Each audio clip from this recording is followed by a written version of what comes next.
Hello बच्चों, welcome to the unique पाठशाला।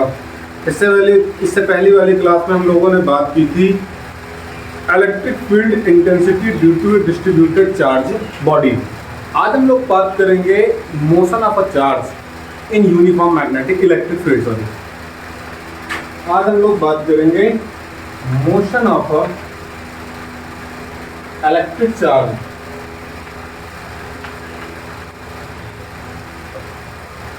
इन uniform electric field. Uniform electric field, आगे कोई यूनिफॉर्म इलेक्ट्रिक फील्ड है, उसमें चार्ज का किस तरह मोशन होता है, हम लोग इसके बारे में बात करेंगे। मान लो हमारे पास कोई दो प्लेटें हैं, ऐसी एक प्लेट हमारी है पॉजिटिव चार्ज, एक प्लेट हमारी है नेगेटिव चार्ज। एक प्लेट हमारी पॉजिटिव चार्ज, एक प्लेट हमारी कैसी है, नेगेटिव चार्ज। ठीक, तो आपको पता है यहाँ पर इलेक्ट्रिक फील्ड लाइनें जो होंगी वो पॉजिटिव से निकलकर नेगेटिव की तरफ जाएंगी, पॉजिटिव से निकलकर नेगेटिव की तरफ जाएंगे ऐसे, और इनके बीच में एक यूनिफॉर्म इलेक्ट्रिक फील्ड जनरेट होगा। ऐसा इलेक्ट्रिक फील्ड जो हर जगह पर क्या होगा, इक्वल होगा। अगर मान लो इसमें आप कोई एक क्यू चार्ज रख देते हो, मान लो माइनस का क्यू रखा, माइनस का क्यू चार्ज रखा, तो आपको पता है इस माइनस वाला क्यू पर इधर की तरफ एक फोर्स लगेगा, क्योंकि माइनस चार्ज एकदम पॉजिटिव प्लेट की तरफ जाने की कोशिश करेगा। तो इस पर एक फोर्स लगेगा, इलेक्ट्रोस्टैटिक फोर्स लगेगा, जो Fe कहलाएगा। वो आपका किसके बराबर होगा, Q इंटू ई के बराबर।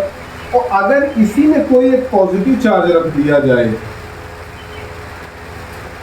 तो या कोई पॉजिटिव चार्ज बॉडी रख दिया जाए, तो वो आपका उस पर जो फोर्स लगेगा in the direction of magnetic field lines, वो आपका क्या होगा, ई जो आपका होगा, Fe जो होगा वो बराबर होगा Q इंटू ई। तो इसका ये मतलब है जब आप इलेक्ट्रिक यूनिफॉर्म इलेक्ट्रिक फील्ड में कोई नेगेटिव चार्ज बॉडी रखते हो या कोई नेगेटिव चार्ज रखते हो, तो उस पर जो फोर्स लगता है वो opposite to the electric field line लगता है। और जब कोई पॉजिटिव चार्ज रखते हो तो वो क्या लगता है, उस पर कोई फोर्स लगता है in the direction of a magnetic field line. इस पर बहुत सारे क्वेश्चन बनते हैं। सबसे पहला क्वेश्चन ये है कि आपके पास कोई एक यूनिफॉर्म इलेक्ट्रिक फील्ड था, मान लो इसके ऊपर प्लेट थी माइनस पॉजिटिव चार्ज प्लेट, ये आपकी कोई क्या है, नेगेटिव चार्ज प्लेट। आपको पता है इसमें इलेक्ट्रिक फील्ड जो होंगी वो पॉजिटिव से नेगेटिव की तरफ यूनिफॉर्मली चार्ज इलेक्ट्रिक फील्ड होंगी।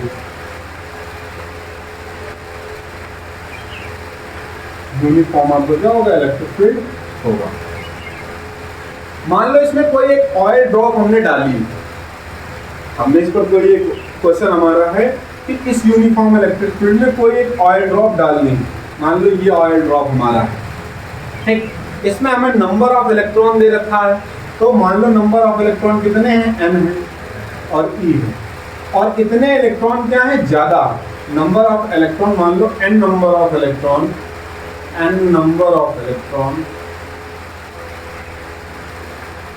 इज मोर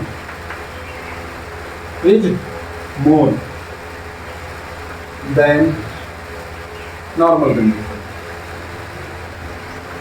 नॉर्मल कंडीशन से इतने इलेक्ट्रॉन क्या है, ज्यादा। इसका मतलब है नेगेटिव चार्ज बॉडी। कैसी बॉडी है, नेगेटिव चार्ज बॉडी, तो इस पर नेट चार्ज कितना हो जाएगा, n ही हो जाएगा। तो बताओ इसको स्टेबल रखने के लिए कितना आपका इलेक्ट्रिक फील्ड हो, या ऐसा पूछ सकता है कि स्टेबल होने के लिए कितने नंबर ऑफ इलेक्ट्रॉन हो। तो आपको पता है कि नेगेटिव चार्ज है, नेगेटिव चार्ज बॉडी, तो इसके ऊपर एक फोर्स लगेगा ऊपर की तरफ, जो कि किसके बराबर होगा, Q ई के। आपको पता है इसका कुछ ना कुछ मास होगा, तो इस पर एक फोर्स नीचे की तरफ लग रहा होगा, जो कि होगा mg। क्या होगा, mg। क्या होगा, mg।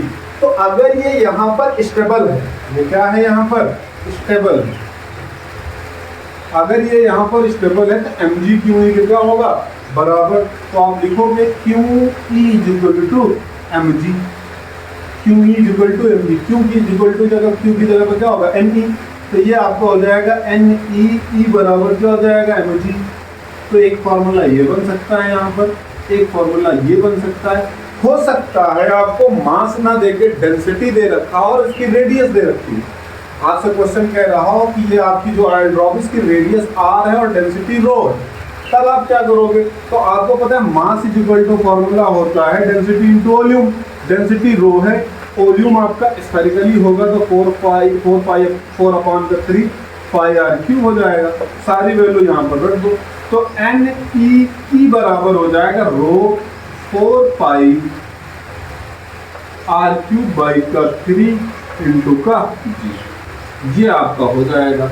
ये आपका फॉर्मूला हो गया जब इस डबल कंडीशन के लिए कोई ऑयल ड्रॉप हो। ये आपकी कोई ऑयल ड्रॉप थी जिसमें नंबर ऑफ इलेक्ट्रॉन क्या थे, ज़्यादा थे। अगर कम होगा तब भी आपके लिए आप इस दिमाग में रख लेना खाली कि नेगेटिव चार्ज होगा तो पॉजिटिव की तरफ फोर्स लगेगा या पॉजिटिव प्लेट की तरफ लगेगा। In the opposite direction of a magnetic field lines लगेगा। आपका जब पॉजिटिव चार्ज होगा तो आपका नेगेटिव प्लेट की तरफ जा रहा होगा फोर्स, जो कि किसके बराबर होगा, क्यूनी के तरफ होगा, या इसको बोल सकते हैं in the direction of a magnetic electric field line की तरफ लगेगा। इसमें से एक क्वेश्चन और बनता है बहुत अच्छा सा, उसको देख लेते हैं। क्वेश्चन है आपका कि आपके पास कोई एक प्लेट है जिसकी बीच की दूरी कितनी है, जिसकी बीच की दूरी d है। एक नेगेटिव चार्ज है प्लेट, एक पॉजिटिव चार्ज प्लेट। ठीक है, आपका कैसा चार्ज है, पॉजिटिव चार्ज। आपको पता है इलेक्ट्रिक फील्ड आपका फिर वही फील्ड लाइन है इधर की तरफ, यूनिफॉर्म इलेक्ट्रिक फील्ड इसमें जनरेट हो चुका होगा। यूनिफॉर्म इलेक्ट्रिक फील्ड जनरेट हो चुका होगा।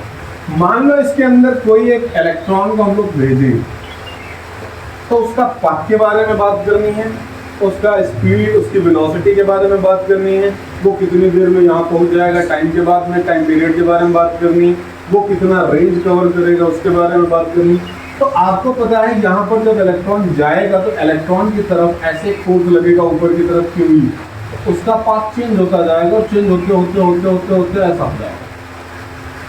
तो इसके पाथ के बारे में पहले बात करनी। तो आपको पता है इसमें ऊपर की तरफ एक फोर्स लग रहा है इलेक्ट्रॉन के ऊपर जिसका नाम है क्यू। हाँ, क्यों इलेक्ट्रॉन है तो ई हो जाएगा। क्या हो जाएगा, ई हो जाएगा। अगर हम एक्सेलरेशन की बात करें तो आपको पता है ये जो आपका नीचे की तरफ एम जी तो लग ही रहा होगा,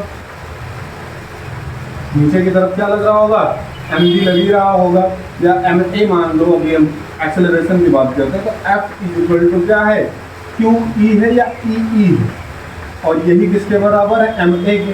तो इसका एक्सेलरेशन देखें तो कितना हो जाएगा, ई बाई का एम। एक्सेलरेशन इतना लग रहा होगा।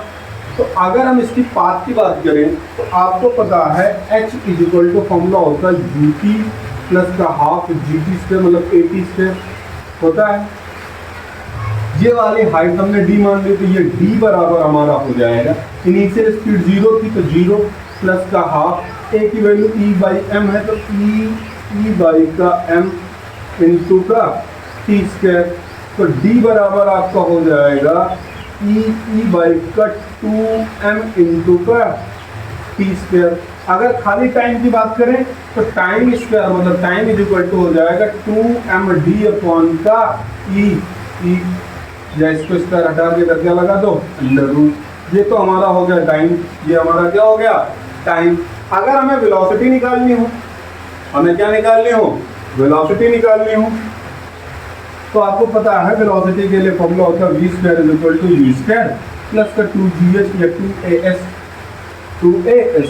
तो v square is equal to u की वैल्यू तो 0, 2s की वैल्यू, a की वैल्यू कितनी e बाई का m, और s हमारा कितना है d। तो वेलोसिटी की वैल्यू हमारी कितनी हो जाएगी, under root 2e d by का m। कितनी वेलोसिटी वो गेन करेगा। अच्छा, पाथ की बात करें तो यहाँ से टाइम को देखें तो टाइम इज इक्वल टू होता है डिस्टेंस अपॉन की वेलोसिटी, डिस्टेंस अपॉन की वेलोसिटी। तो ये वैल्यू यहाँ पर रख दो तो d बराबर हमारा हो जाएगा half E D square upon का 2m भी तो है अपॉन का v स्क्वायर।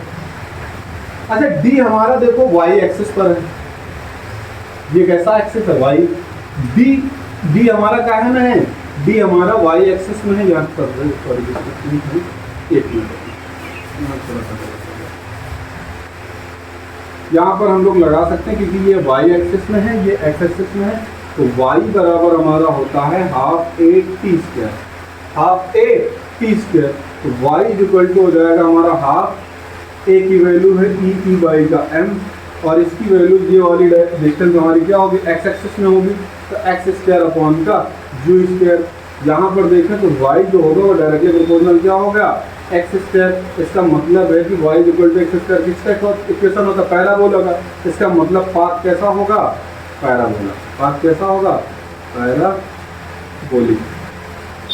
ये आपको हो गया motion of electric field in motion of a charge in uniform electric field. ये आपका इसका टाइम पीरियड, ये इसकी वेलोसिटी, ये इसका पाथ, ये पाथ का इक्वेशन। क्लियर। आगे हम लोग अगली